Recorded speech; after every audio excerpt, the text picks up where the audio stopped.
In this week's episode, I ride my BMW R1250 GS.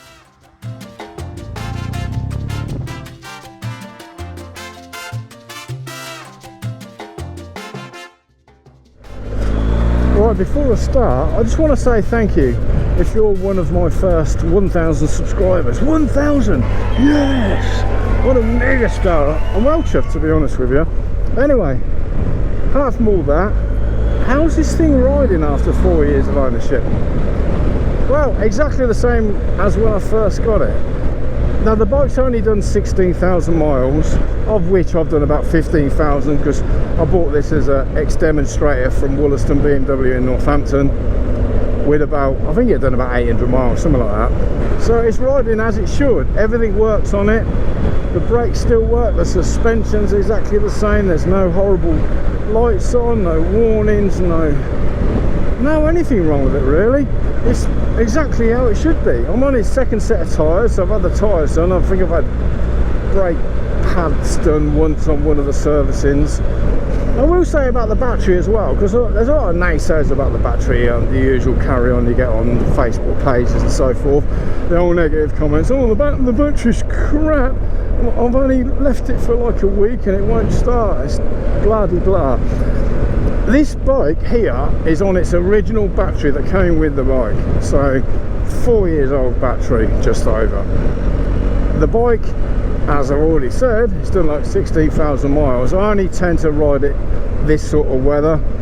I won't ride it through the winter very often. I mean, if we get a little window of opportunity, I might drag it out. But that sign said too fast. I've never been called too fast on a bike. I might go back and do that again. Oh, thanks mate, you're a fucking legend. So it's on its original battery, never been on trickle charge, sits in the lockup. As I say, during the winter, I'm trying to navigate these potholes. During the winter I won't ride it very often, so it might be laid up for 2 or 3 months at a time without me actually riding it. If I do that, I do tend to start it every 2 or 3 weeks maybe, just let it tick over for a bit till the fan comes on and switch it off. So yes, full marks of the battery. You cannot ask for any more, to be honest with you. And the heat grips are usually on all the time, like they are now, even though it's not cold at 13 degrees. But yeah, I might as get a bit warmth in the old hands, saves them getting too stiff and creaky. Also the wear and tear, you also get the old, mate let me go, thank you buddy. You also get the comments, don't you, about wear and tear. Oh, I've just drove mine 2 miles down the road and all the paint's flaking off the engine and this happened and da da da da da da da. That was a nice wave, wasn't it? Proper like, yes, looked like a army salute type wave. This one, as you can see from the inlaid footage, absolutely perfect. No paint flaking off anywhere. I say that, the exhaust, as you can see now with the inside clip, there's a bit of rust appearing on the inside of the exhaust. From the outside of the bike, looks absolutely fine. From the inside, yes, there is a bit of corrosion. I haven't addressed it, so I suppose I could maybe tidy that up and put something on it, stop it rusting. I've got no idea, but whatever.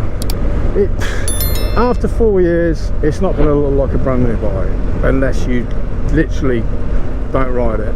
Keep it in a sealed case in a heated garage or something.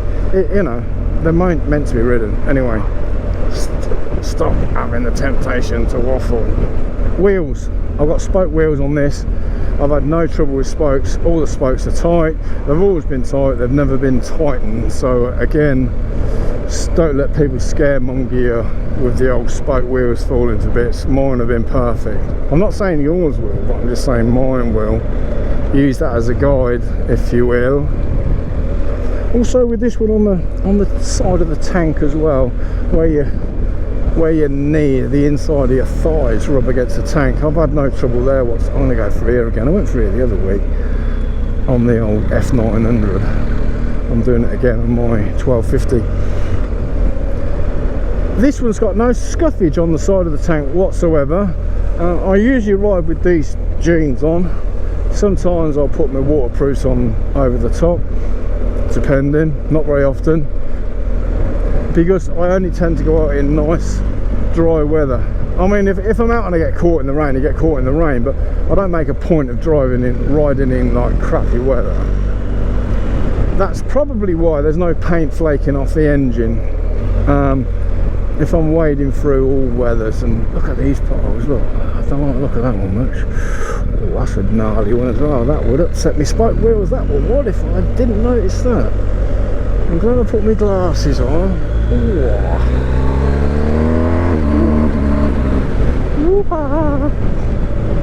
So everything is good. There's a little bit of scuffage on this little plastic bit down the side. Yeah, your feet are there, aren't they? You're going to scuff against it. What do you expect? So overall, the state of the bike is very good, considering I have actually used it a little bit in nice weather, admittedly. Am I going to keep the bike? Well, you'll have to wait for a future video for that. Oh, the suspense is killing me. Please tell us now. Oh, I missed that part. Oh God, I think I ruptured my left one. So what issues, if any, have I had with my bike? Well, I've had the dreaded exhaust flappy thing stick, which was done under warranty. Thank you, sir. So basically, it doesn't affect the running of the bike. I think there's like a flap sort of thing in the headers. I don't really understand what it is, but I think it's to do with like emissions or something like that. And it's renowned to stick in an open or closed position, causing like the little triangle to come on the dash and saying go to the dealership now, which I did, and they replaced it. And when they replace it, they don't replace the valve, they replace the whole blimmin' lot, so all the headers and everything get replaced, which I think it didn't cost me nothing, because I say it was done under warranty, but I think if you was to have it done, I think it was £1,200 rings a bell. I did ask him how much would that cost. So yeah, I got brand new headers. What else have I had go wrong with it? Nothing. I've had the odd thing come up on the dash saying some sort of error code comes up on the dash now and then. Most of the time when that happens, which it does happen periodically, but I'm only talking once every 3 or 4 months, you'll start the bike and there'll be a triangle on, thinking, oh, what the hell's up now? And then you stop and start again and everything's fine. I'm going to turn around and get out of there. So most of the time the computer sorts it out itself. Once I did have to take it back and they done a software update on it and it cleared the error. Again, they do that for free. So yeah, apart from the exhaust flap, I've had no issues whatsoever with the bike. And the cost of the servicing is approximately 200 quid. For the 200 quid you get the yearly service. It usually comes around about once a year. Mine is in February. There was a valve clearance service a couple of years ago, I think it was, and I think that was about 400 quid altogether with the normal service plus the check the valve clearances. So you're looking over the 4 years of ownership around about £1,000 for that.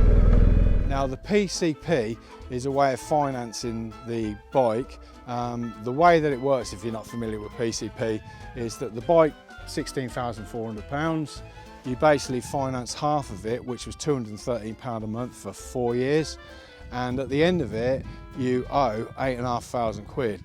That did smart a bit, to be honest with you. Now you've got a few options at the end of the term. You can hand the bike back and walk away with nothing, not a great option in my book, or you can pay the £8,500 and keep the bike, which I decided to do. Or what a lot of people tend to do is they'll hand the bike back and refinance and get another new one and carry it on like that. Now the interest on the bike was approximately 3.5 grand. So I paid an extra 3.5 grand to have the privilege of having the bike. Now, for me, it worked out fine. The reason being is that because of the price of the bike, there's no way in a million years I'm ever going to have 16.5 grand to buy this bike. If I finance the whole 16.4, whatever, it was 16.4, 16.4, 16.5, whatever it was. If I finance the whole lot, my monthly payments are going to be like £400 odd a month, which is out of my reach.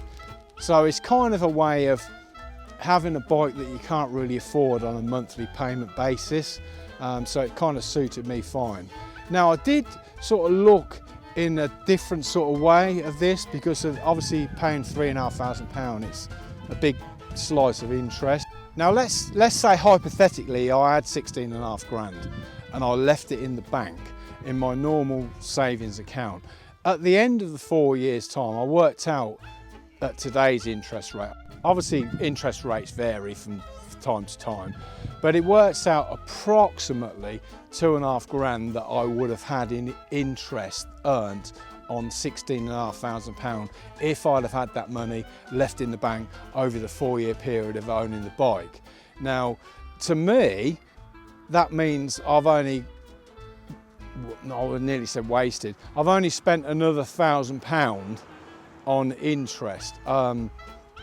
Oh, you look at it that way, or whatever you want to look at it, it's still costing you money at the end of the day. But I'm quite happy with the deal. Obviously, if you was to buy the bike now, the price of the bikes have gone up and the interest payments have gone up from what's going on as well. So I think the interest rate's about 9.9 now, whereas like I say, I paid 6.9. So overall, I'm very happy with the way it worked out. So that's it. Hopefully this video has been of some interest to you. If it has, it'd be wonderful if you'd hit the subscribe button. Let's try and get to the next milestone of 2,000. Got a while to go, but yeah, I hold out hopes of getting there one day. I'll leave you with that thought. Thanks very much for watching, and I'll catch you on the next one. Bye for now.